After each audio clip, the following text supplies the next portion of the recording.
আসসালামু আলাইকুম ওরহমতুল্লাহি ওবরাকাতুহ নাহমাদুহু ওয়া নুসাল্লি আলা রাসূলিল কারীম আম্মা বাদ।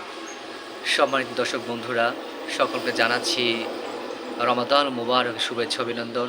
যে যেখান থেকে দেখছেন, বিশেষ করে প্রবাসী ভাইদেরকে জানাচ্ছি স্পেশালভাবে এই রমাদান মুবারকের শুভেচ্ছা অভিনন্দন।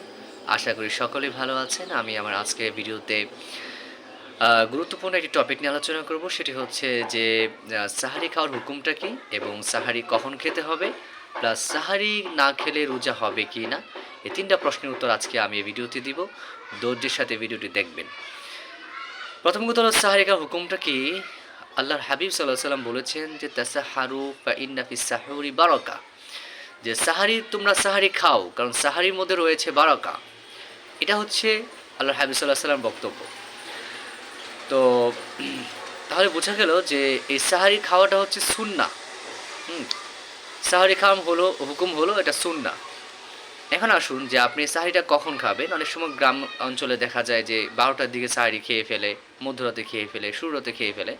তো সাহার নিয়তে আপনি চাইলে মধ্যরাতে খেতে পারেন, হ্যাঁ, শেষ রাতেও খেতে পারেন। কিন্তু সুন্নত সময়টা হলো যে আপনি যখন সাহারি খেয়েছেন, হ্যাঁ, তখন থেকে আজান পর্যন্ত অন্তত 50টি আয়াত পড়া যায়, এইটুকু সময় থাকা সাহারি এবং আজানের মাঝখানে এইটুকু সময় থাকা, এটা হচ্ছে সুন্নাহ। হ্যাঁ, ঠিক আছে।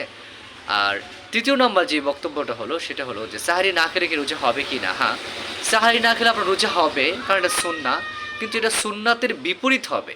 আপনি সুন্নতের উপর আমল করলেন না।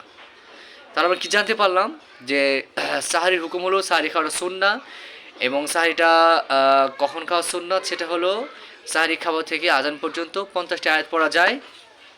আর সাহারি না খেলে রোজা হবে কি না, জি, সাহারি না খেলে রোজা হবে, তবে সুন্নাতের বিপরীত হবে। আশা করি আপনারা বুঝতে পেরেছেন।